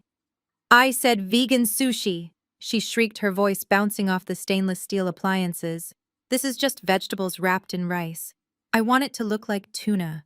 I want it to bleed like tuna, but with beet juice. Why is this so hard to understand?" I leaned against the doorframe of the service entrance, holding a steaming cup of black coffee. The kitchen was a disaster. There were wilted flowers on the counters where Ashley had decided to arrange centerpieces next to the raw food. There were boxes of frozen hors d'oeuvres melting on the floor because the walk-in freezer door had been left open. The head chef Ashley had hired a man whose resume listed private yacht experience, but who I suspected had only ever cooked instant noodles, was currently hiding in the pantry. Ryan was nowhere to be found. He had claimed he needed to go pick up his custom tuxedo, but I knew he was actually at the driving range trying to ignore the mounting panic in his chest. So it was just Ashley running the show, and she was running it straight into the ground. "Mrs. Williams," Kevin stammered, his hands shaking. "We do not have any beet juice, and the rice is overcooked because the steamer is broken. We cannot serve this." "Then fix it," Ashley yelled, throwing the tray onto the counter. Rice and cucumber scattered everywhere. "Go to the store, buy beets." "I do not care. I promised the influencers a sustainable, ocean-free seafood experience, and I am not going to look like a liar because you are incompetent." She spun around and saw a waiter carrying a stack of plates. "And you?" she pointed. "Why are those napkins folded like swans?" "Swans are tacky. I want them folded like lotus flowers. Do it again." The waiter looked at the 500 napkins he had just spent 4 hours folding. He looked at Ashley. Then he looked at the exit sign. I watched him weigh his options. He dropped the napkins on the floor right there in the middle of the kitchen. "I quit," he said simply, and walked out the back door. Ashley gasped. "You cannot quit." "You are fired!" she screamed at his retreating back. She turned to the rest of the staff, her eyes wild. "Anyone else want to leave?" "Huh. Good. Now get to work." She stormed out of the kitchen, pulling her phone out to call Ryan, probably to complain that the help was being difficult. I did not say a word. I did not step in to offer a solution. I did not call Otis to come save the day. Not yet. I walked up to the mezzanine balcony that overlooked the lobby. From there I could see the chaotic preparations below. The florists were arguing about payment. The lighting crew was setting up rigs that looked dangerously unstable. It was a symphony of failure. I took a slow sip of my coffee. It was the best cup I had ever tasted. Let the rice be overcooked. Let the napkins be on the floor. Let Ashley scream until her voice gave out. They were digging their own grave, and I was just up here enjoying the view. The real show had not even started yet. The night before the gala, my parents were not looking at balance sheets or worrying about the foreclosure notice that was currently sitting in my safe. They were standing in front of a 3-way mirror in the master bedroom of their home, acting like royalty, preparing for a coronation. My father was adjusting the cummerbund of a tuxedo that cost more than a mid-sized sedan, and my mother was holding up a diamond necklace that I knew for a fact she had put on a credit card that was nearly maxed out. I stood in the doorway holding a clipboard with the final vendor schedules. They did not even notice me at first. They were too busy admiring their own reflections and the illusion of success that Ryan had sold them. "Look at us, Margaret," my father said, puffing out his chest. "We look like the owners of a global hospitality empire. Tomorrow night is going to be the beginning of a new era. When Ryan secures those investors, we are going to expand. Maybe Miami. Maybe New York. The Ellington name will be everywhere." My mother clasped the necklace around her neck, the diamonds sparkling under the chandelier light. "It is all thanks to Ryan," she sighed happily. "I always knew he had it in him. He just needed the chance to shine. He has such vision. Unlike Claire." I tightened my grip on the clipboard. I had just spent 12 hours negotiating with the florist to release the centerpieces because Ryan's check had bounced. I had personally paid the deposit to ensure the event actually happened, but in this room, I was just the invisible mechanic keeping their fantasy vehicle running. Claire is a hard worker, my father conceded, inspecting his cufflinks. But she lacks the spark. She is too cautious, too focused on the small numbers. Ryan thinks big. That is what a CEO does. He takes risks. Risks, I thought. Like gambling the entire property on a crypto scam. Like embezzling funds for a Porsche. That kind of risk.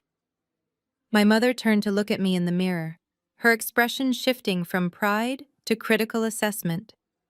"Oh, Claire, you are still here. Did you pick up my dress from the alterations?" "Yes, Mom," I said, my voice flat. "It is hanging in the closet. And I confirmed the limousine for 6 p.m. tomorrow." "Good," she said, turning back to her reflection. "You know, once this gala is over and the money starts rolling in, we really need to have a talk about your future." "My future?" I asked. "Yes. You are 34. You are not getting any younger. And frankly, having you hovering around the hotel looking miserable is not good for the brand image. It undermines Ryan's authority." My father nodded in agreement. "Your mother is right. You need a life of your own, Claire. You need to stop clinging to the business." I watched them. Two people standing on the edge of a cliff, convinced they were about to fly. They were so arrogant, so dismissively cruel, that I almost felt sorry for them. Almost. My mother smoothed her silk gown and delivered the final blow with a casual smile. "After this deal closes and we are flush with cash, we should really look into matchmaking services for you. We need to find you a husband, Claire. Someone to take you off our hands so you can finally leave us alone and let Ryan run the empire in peace. Get you married and get you out of the way for good." 30 minutes before the doors opened, the grand ballroom did not look like a celebration of history. It looked like a nightclub had vomited onto a museum. The neon tubes that Ashley had insisted upon were humming with an aggressive purple light that made the crystal chandeliers look cheap. The sound check for the heavy metal band was shaking the floorboards, causing the antique sconces to rattle ominously against the plaster. I walked through the service corridor, checking the final preparations. My phone buzzed with a text from the security team at the front gate. The VIPs were arriving early. Mr. Sterling from the predatory lending firm was here. The IRS auditors were parking their sedans. The health inspector was already taking notes on the cleanliness of the lobby carpet. I went to the private dressing room reserved for the CEO. I did not knock. I pushed the door open to find Ryan sitting on a velvet ottoman, staring blankly at his reflection. His custom midnight blue tuxedo was crumpled, and there was a half-empty bottle of Macallan on the vanity table. He looked up at me with glassy eyes. The arrogance of the past few weeks had evaporated, leaving behind a terrified child playing dress-up. "I cannot do this, Claire," he slurred slightly, reaching for the glass. "I do not have the speech memorized. And I think the investors are going to ask about the quarterly projections. I do not know the numbers." I looked at him with zero sympathy. "You wanted to be the face of the company, Ryan. This is what the face does.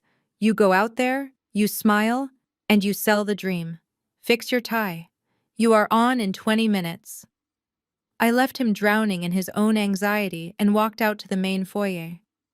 Ashley was there, but she was not greeting the guests. She was standing in the center of the red carpet holding a portable ring light live streaming to her 3,000 followers.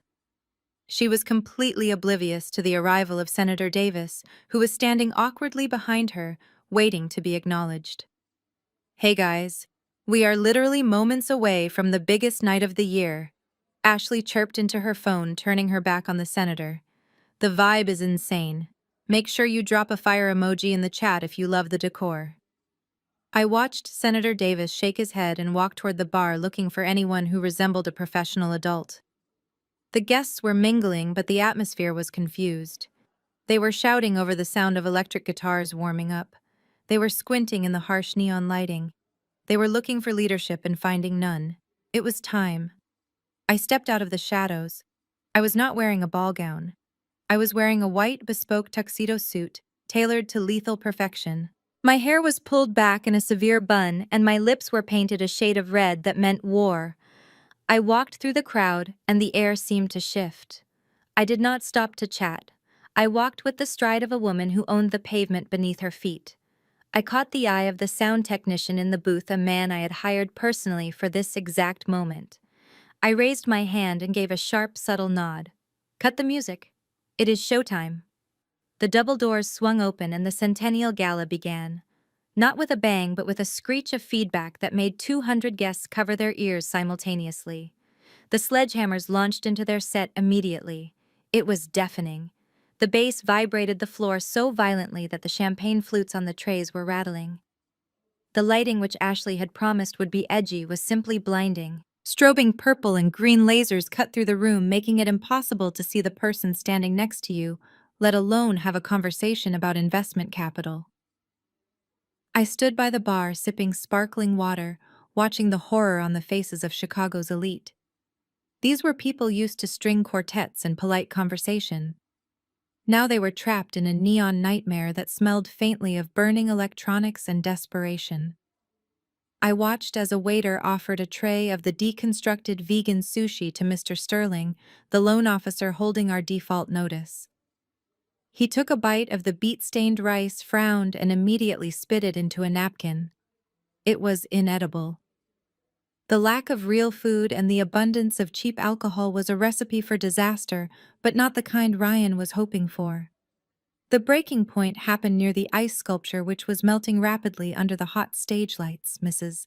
Davis, the wife of the senator and a woman who controlled half the charity budget in the city, made a polite comment to a server about the music being physically painful. Ashley heard her. Instead of apologizing or offering a quiet corner, Ashley stormed over to the 60-year-old matriarch and got in her face. "This is an immersive experience," Ashley shouted over the guitar solo, her voice shrill and aggressive. "If it is too loud for you, maybe you are just too old for the brand. We are curating a vibe here, and you are ruining it with your negative energy." The entire section of the room went still. Mrs. Davis turned a shade of purple that clashed with the neon lights. She grabbed her husband's arm and began to march toward the exit. Other guests, seeing the disrespect, began to follow suit. The exodus had begun. The room was spiraling. Guests were checking their watches. The creditors were exchanging knowing looks. The health inspector was taking photos of the melting food. It was a perfect storm of incompetence. And then the spotlight shifted. The music died down slightly, not because the band stopped, but because the microphone was tapped aggressively. Ryan stood center stage. He was swaying. His midnight blue velvet jacket was stained with something dark, and his tie was crooked. He held a glass of whiskey in one hand and the microphone in the other. He squinted into the blinding lights, trying to find the adoring crowd he had hallucinated in his mind. He looked like a captain standing on the deck of the Titanic demanding a round of applause for the iceberg. Ryan leaned into the microphone, his breath amplified so clearly that the front row could probably smell the whiskey. He did not welcome the guests. He did not thank the staff. He pointed a shaky finger at the crystal chandelier above him. "You know," he started, his voice booming and slurring simultaneously. "I hate that thing. It is so old. It reminds me of everything wrong with this place. Dusty, heavy, boring. A collective gasp rippled through the room. That chandelier was a custom piece from 1925, a symbol of Black excellence in an era of segregation. Ryan wiped his mouth with the back of his hand and continued oblivious to the sacrilege he was committing. My grandfather was a great man, sure. But let us be honest, he was thinking small.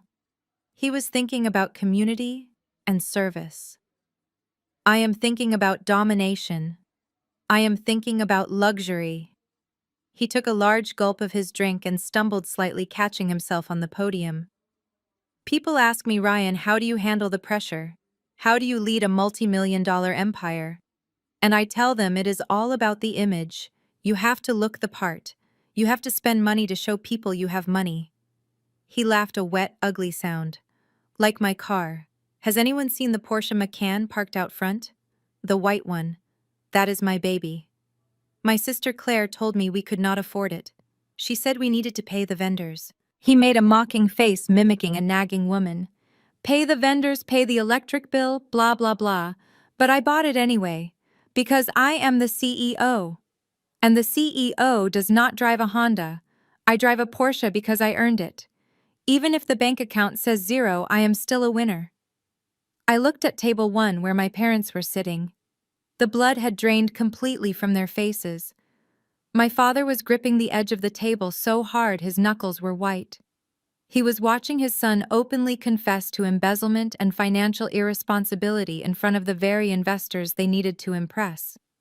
My mother looked like she was going to faint.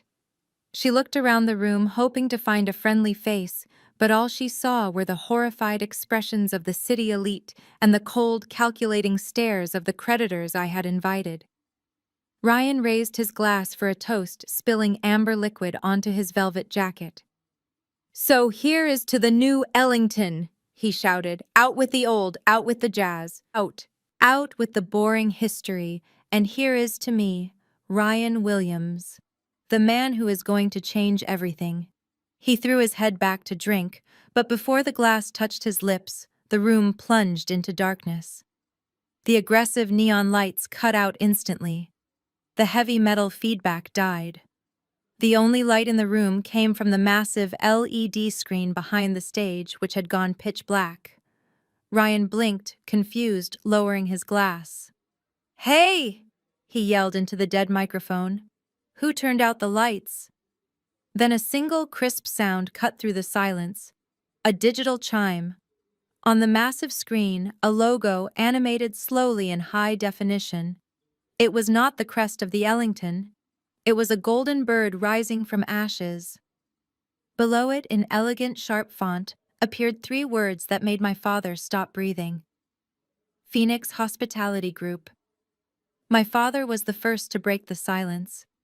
He lunged toward the stage, his face a mask of purple rage, his bow tie askew.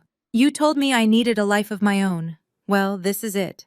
I signaled to the security team. "Please escort Mr. and Mrs. Williams and Ashley off the property. They are trespassing." Ashley, who had been frozen in shock, finally found her voice. "You cannot fire me!" she shrieked, stomping her foot like a petulant child.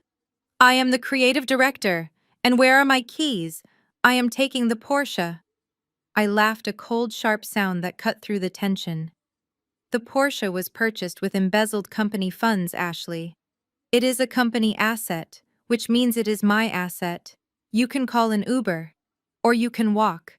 And do not forget to stop by HR on Monday to sign your termination papers. You are fired." The security guards, the ones I had hired personally, stepped forward, blocking their path. My father looked at me one last time with pure hatred before turning away, dragging my weeping mother with him. Ashley huffed, trying to salvage her dignity, as she was marched toward the revolving doors. The crowd parted for them like the Red Sea, avoiding eye contact with the fallen dynasty. When the doors swung shut behind them, I turned back to the room. The silence was thick and awkward. The party was dead on arrival. But I had prepared for this. "Otis," I said into the microphone, my tone shifting from executioner to host. "It is time." The kitchen doors burst open, but it was not Ashley's terrified teenagers. It was Otis in his starch-white chef coat leading my old team. Sarah Marcus and 20 veteran servers flooded the room. They were not carrying vegan sushi. They were carrying silver trays piled high with the signature ribs, shrimp cocktail, and warm bread. The smell of real food, the soul of the Ellington wafted through the air, instantly overpowering the smell of ozone and cheap hairspray. At the same time, the curtain behind the stage rose. The rock band was gone. In their place sat a jazz quartet. The bassist plucked a low, resonant note that vibrated in the chest, not the ears. Marcus walked up to Mr. Sterling, who was still holding the debt notice. Marcus placed a glass of vintage single malt whiskey on the table with a knowing smile. "Compliments of the new owner, sir. We apologize for the earlier disturbance." Mr. Sterling looked at the whiskey, then up at me. He raised the glass in a silent toast. The tension in the room broke. Guests began to smile. The music swelled. I walked down the stairs of the stage, not as a daughter seeking approval, but as the queen taking her throne. The era of neon and noise was over. The Ellington was back. The silence that followed my declaration was not empty. It was heavy with the weight of realization. My father pushed past a stunned waiter and marched toward the edge of the stage. His face was a map of disbelief. "You bought the debt," he stammered. "What does that mean, Claire?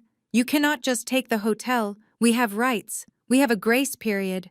I walked down the steps, the heels of my white suit clicking rhythmically against the wood. I held the microphone loosely, but my voice remained amplified, commanding the room. "Actually, Dad, you do not. When Ryan signed that loan agreement with High Yield Capital, he violated the negative pledge clause of the original mortgage deed. That clause specifically forbids encumbering the property with junior debt without the senior lender's consent." I stopped a few feet away from him, towering over him in my stilettos. Since I was the guarantor of the original note, and now the holder of the secondary note, his signature triggered an automatic cross-default. It is called an acceleration clause.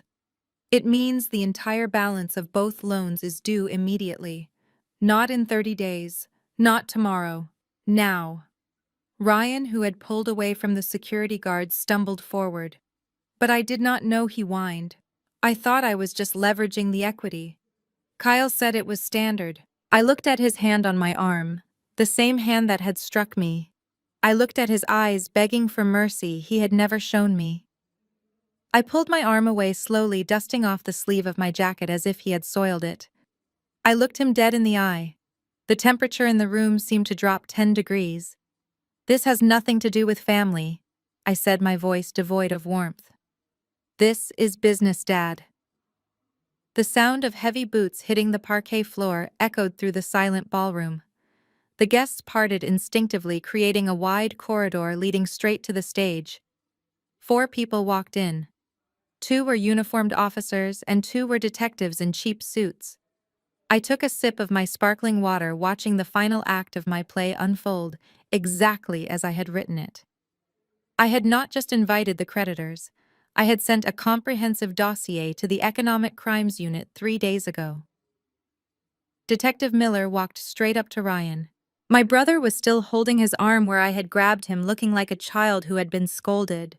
He saw the badges and his face went from red to a ghostly shade of gray. Ryan Williams, the detective, asked, his voice carrying to the back of the room without a microphone. Ryan nodded, unable to speak. "You are under arrest for wire fraud, bank fraud, and obtaining credit under false pretenses," the detective recited. "We have evidence that you knowingly falsified financial statements to secure a loan from High Yield Capital and subsequently diverted those funds to an unregulated offshore cryptocurrency exchange." My mother let out a scream that sounded like an animal in a trap. She lunged forward, grabbing the detective's sleeve. "No, you cannot take him. He is a good boy. It was an investment. He did not mean to steal. It was just a mistake." The detective gently but firmly peeled her fingers off his jacket. "Ma'am, this is not a mistake. It is a felony." He gestured to the uniformed officer who spun Ryan around. The click of the handcuffs locking into place was the loudest sound in the room. Ryan looked at me, his eyes wide with terror, but I did not look away. I did not blink. Ashley, who had been standing near the edge of the stage, clutching her clutch bag like a shield, saw the handcuffs and made a run for it. She turned on her heel and began to speed walk toward the side exit, her head down, hoping to blend into the shadows. Ms. Williams, the second detective, called out calmly, "Do not leave." Ashley froze. She turned around, a fake smile plastered on her face. "I am just going to call my lawyer. This has nothing to do with me. I am just the creative director. I do not handle the finances. Actually, you do," the detective said, walking over to her. "We have the dealership records. A Porsche Macan purchased with a company check, but titled in your personal name. That is embezzlement and grand larceny. You are coming with us too." Ashley's facade shattered instantly. The cool influencer persona vanished, replaced by a desperate cornered rat. She looked at the handcuffs the officer was holding, and then she looked at Ryan, who was being led down the stairs. "No," she screamed, backing away. "I did not know. He told me it was a company car. He told me he had the money.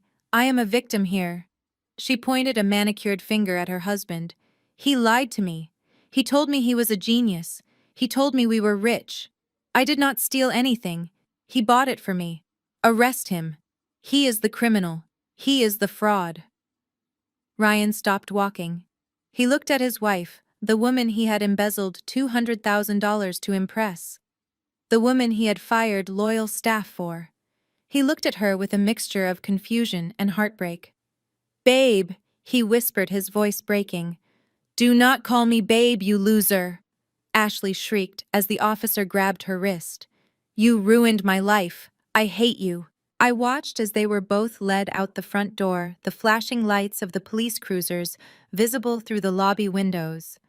The guests watched in stunned silence. I turned to the band and raised my hand. "Play something upbeat," I ordered. "The trash has been taken out." The revolving doors settled to a stop, leaving a vacuum of silence in the ballroom. The police were gone, and with them the noise. Now only the stench of failure remained. I turned my attention to the floor.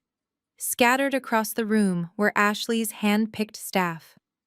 They were standing in clusters, holding trays of melting ice and checking their phones, looking bored and confused. They were not servers. They were props in a play that had just been canceled. I walked to the center of the room and clapped my hands once. The sound was sharp, like a pistol crack.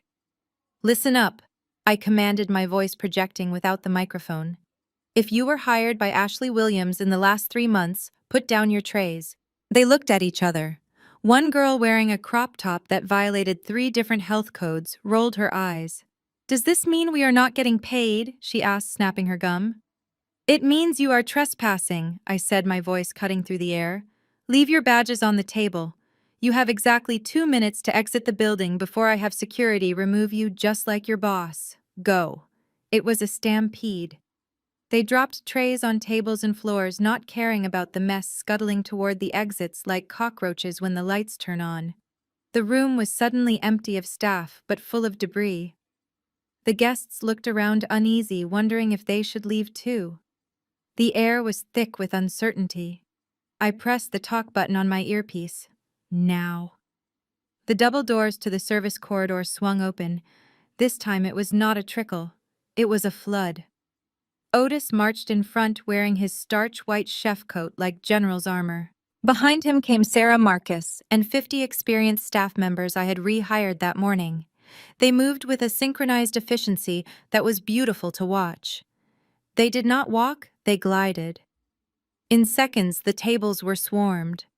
The wilted flowers and neon plastic decorations were swept away, replaced by crisp white linens and fresh roses within moments.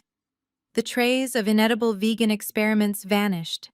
In their place appeared silver platters steaming with the hotel's classics: mini beef Wellingtons, truffle arancini, the famous ribs de boned and elegant served on porcelain. "Hit it," I signaled to the stage. The heavy metal drum kit had been dismantled in record time. The jazz quartet I had kept on standby stepped forward. The drummer counted off a soft rhythm, and the pianist slid into a smooth, sophisticated melody that instantly warmed the room. The harsh overhead lights dimmed, replaced by the golden glow of the vintage sconces. The transformation took less than 15 minutes. It was a magic trick performed by professionals. I saw Senator Davis pick up a rib, take a bite, and close his eyes in pure bliss. He turned to his wife and nodded vigorously. Mr. Sterling, the loan officer, took a sip of the vintage wine Marcus had just poured him and smiled. Then it started. A single clap from the back of the room. Then another. Then a roar. The entire room of skeptical investors and angry VIPs erupted into applause. It was not polite applause. It was the ovation of a crowd that had been starving and had finally been fed. The Ellington was not dead. It had just been sleeping, and I had just woke it up. The sun rose over the Williams estate, but it brought no warmth. Inside the sprawling mansion, the silence was deafening. There were no servants making coffee, no sound of the gardener blowing leaves. The staff had quit weeks ago when the checks started bouncing, a fact my parents had conveniently ignored while Ryan promised them the world. Now they sat at the long mahogany kitchen table, two monarchs without a kingdom, staring at the terrifying reality of their own making. My father was reading the document taped to their front door. It was a writ of possession.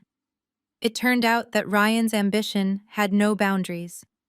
In his desperation to cover his losses on the crypto exchange, he had not just leveraged the hotel. He had used his power of attorney to cross-collateralize the family home. He had forged my father's signature on the deed of trust, or perhaps my father had signed it blindly trusting his golden boy.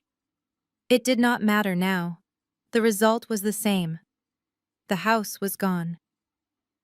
My mother sat in her silk robe looking at the empty refrigerator. She had always prided herself on being the perfect hostess, but now there was no food and no money to buy it. The joint bank accounts were empty, drained by Ryan to pay for his image, his Porsche, and his lies. "He is in jail, Robert," my mother whispered, her voice hollow. "Our son is in a cell, and we are being evicted." How did this happen? We were the Williams family. People respected us. My father crumpled the eviction notice in his fist. "We were fools, Margaret. We let him play CEO because it made us feel good. We ignored Claire. We pushed her away. And now she owns the empire, and we are sitting in a house that belongs to the bank. We have 72 hours to vacate," my mother said, tears finally spilling over. "Where do we go? The club membership is suspended. Our friends were at the gala. They saw everything. No one will take us in. We are pariahs." My father stared at the wall, his pride fighting a losing battle with his survival instinct. He looked old. The arrogance that had fueled him for decades had evaporated, leaving behind a frightened, frail man. He looked at the phone sitting on the table. It was the only lifeline they had left. "Call her," he said quietly. My mother looked at him. "She will humiliate us. After what you said to her, after the slap, call her. Call," my father yelled, slamming his hand on the table. "Do you want to sleep under a bridge? She is the only one with resources. She is the only one who won." I was sitting in the CEO office at the Ellington drinking a cup of coffee and watching the morning news reports about Ryan's arrest when my phone buzzed. I looked at the screen. It was my mother. I let it ring 3 times. I wanted them to feel the weight of the wait. Finally, I slid my finger across the screen. "Hello?" I said, my voice cool and detached. "Claire," my mother sobbed immediately. "It is Mom. Please do not hang up. We are in trouble. They are taking the house. Ryan bet the house too. We have nowhere to go. Please, Claire, we are your parents. Help us." I waited for them in the executive suite. I did not meet them at the house. I did not go to a neutral coffee shop. I made them come to me. I made them walk through the lobby of the hotel they had lost past the staff they had ignored, and take the elevator up to the office where my father had ruled with an iron fist for 40 years. Now I sat in his chair. It was reupholstered in cream leather, and the room smelled of fresh lilies, not stale cigar smoke. When the secretary ushered them in, I almost didn't recognize them. In 24 hours, they had aged 10 years. My mother was wearing a trench coat over yesterday's clothes, her eyes swollen and red. My father, who never left the bedroom without a tie, was wearing a polo shirt with a stain on the collar. They looked like refugees from a life they had destroyed. Claire. My mother cried out, stepping forward with her arms open, ready to enact a tearful reunion. Thank God. It has been a nightmare. The bank gave us until Friday. We have nowhere to go. I did not stand up. I did not smile. I simply raised a hand, stopping her in her tracks. Sit down, I said, pointing to the two low chairs in front of the desk. They hesitated, then sat. The power dynamic had shifted so violently it made the air thin. My father looked around the room, avoiding my gaze. You have changed the curtains, he muttered, a weak attempt to assert some familiarity. I ignored him. I opened the top drawer of my desk and pulled out a thick manila envelope. I slid it across the polished wood until it rested on the edge right in front of them. Inside this envelope is $50,000 in cash. I stated, my voice devoid of emotion. It is enough to rent a modest 2-bedroom apartment in the suburbs for 1 year and cover your basic utilities and groceries. It is not enough for country club fees. It is not enough for designer clothes. And it is certainly not enough to hire a lawyer for Ryan. My father looked at the envelope with a mixture of greed and shame. He reached for it, but his hand shook. 50,000, he scoffed, trying to summon his old arrogance. That is what we used to spend on a Christmas party. Claire, we need more than this. We need our home. You have no home, I said coldly. You signed it away. And I am not giving you this money because I owe you.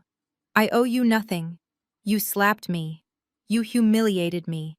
You watched your son loot this company and you cheered him on. I am giving you this money so you do not starve on the street and become a PR liability for my hotel. My mother gasped, clutching her chest. Liability? Is that what we are to you?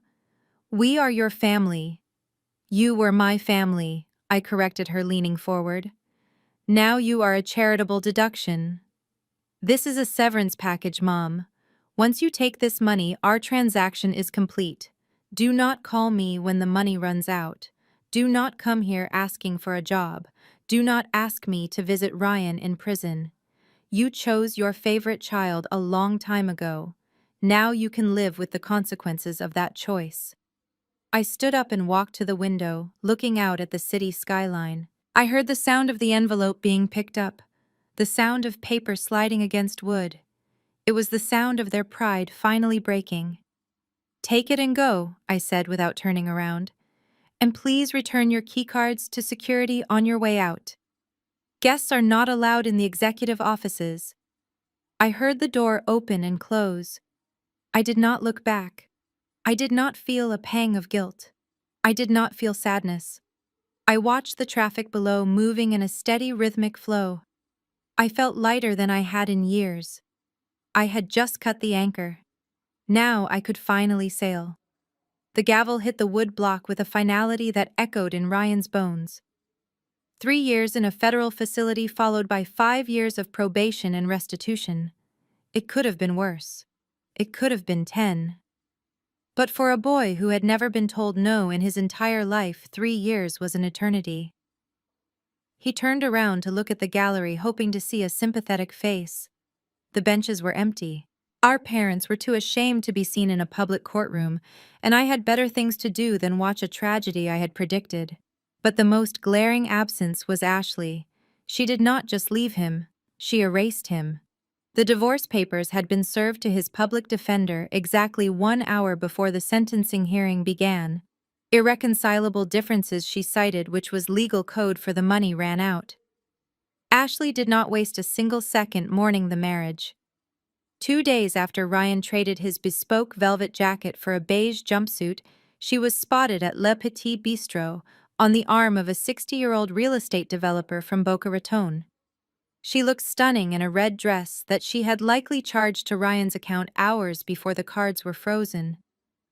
She laughed loudly at the older man's jokes, touching his arm with a practiced intimacy that made the other patrons uncomfortable. But Chicago is a small town for the elite. The waiter pouring their wine was one of the staff members she had screamed at during the gala. He poured the Chardonnay with a sneer. The whispers traveled from table to table faster than the wine. That is the girl who stole the Porsche. That is the gold digger who testified against her husband to save her own skin. Ashley pretended not to hear them.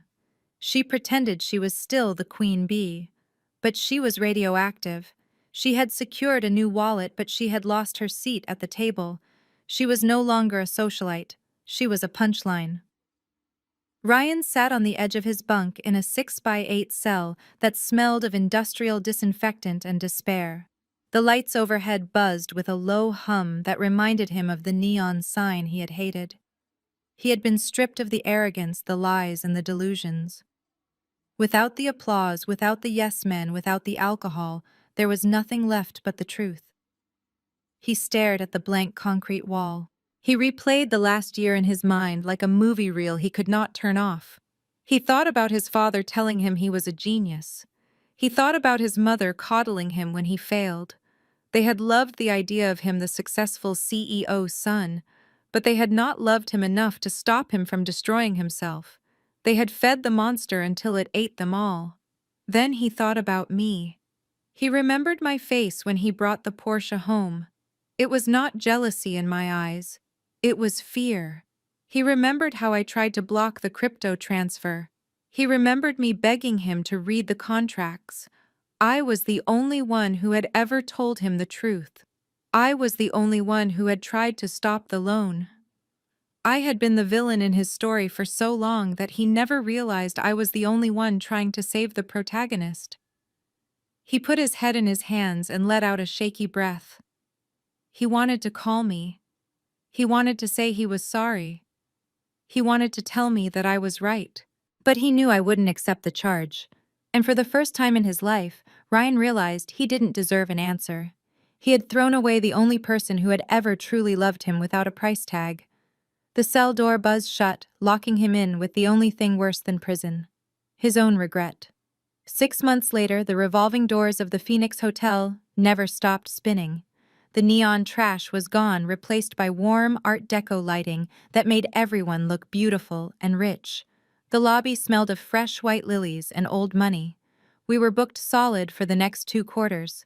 The restaurant, now renamed Otis, had a 3-month waiting list. It was not just a hotel anymore. It was a machine, and I was the engineer. I stood on the rooftop terrace, the wind whipping the hem of my silk trench coat. From up here, the cars below looked like toys, and the people looked like ants. It was a view I had paid for with blood, sweat, and a check for $200,000. Otis walked up beside me, handing me a crystal tumbler of sparkling water. He looked at the skyline, then down at the valet line, which was currently 3 deep with luxury sedans. "We did good, boss," he grumbled, his voice rough with pride. "The quarterly projections are up 40%. Even the critics are calling it the comeback of the decade. They say you have the Midas touch." I took the glass. "They are wrong, Otis," I said, looking at the horizon. Midas turned everything he touched into cold metal. He ended up starving to death because he could not eat gold. I did not just turn this place into gold, I turned it into something living. I brought back the soul. Otis chuckled. "Well, whatever you did, it worked. Your father called the front desk again today, tried to use my name to get a table for dinner, said he wanted to celebrate his birthday." I took a sip of water, the bubbles sharp on my tongue. "What did you tell him?" Otis smiled, a slow, satisfied grin. "I told him we were fully committed. I told him he could try the diner down the street. They have open seating." I nodded. "Good." I walked to the edge of the railing. For 34 years, I had thought my value was determined by how much I could endure. I thought love was a transaction where I paid in obedience and received crumbs of affection in return.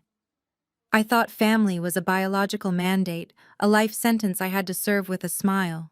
I was wrong. I looked at the city lights spreading out before me like a sea of diamonds. I had lost my parents. I had lost my brother. I had lost the illusion of a happy childhood. But standing there in the cold, clear air, I realized I did not feel empty. I felt heavy. Heavy with power. Heavy with self-respect. Heavy with the knowledge that I was the architect of my own destiny. My phone buzzed in my pocket. It was probably a supplier or a new investor or maybe a magazine wanting an interview with the woman who rose from the ashes. I did not check it. It could wait. "You know, Otis," I said, turning back to the man who had been more of a father to me in 6 months than Robert Williams had been in 3 decades. "People say you cannot choose your family. But that is the biggest lie of all. You can choose.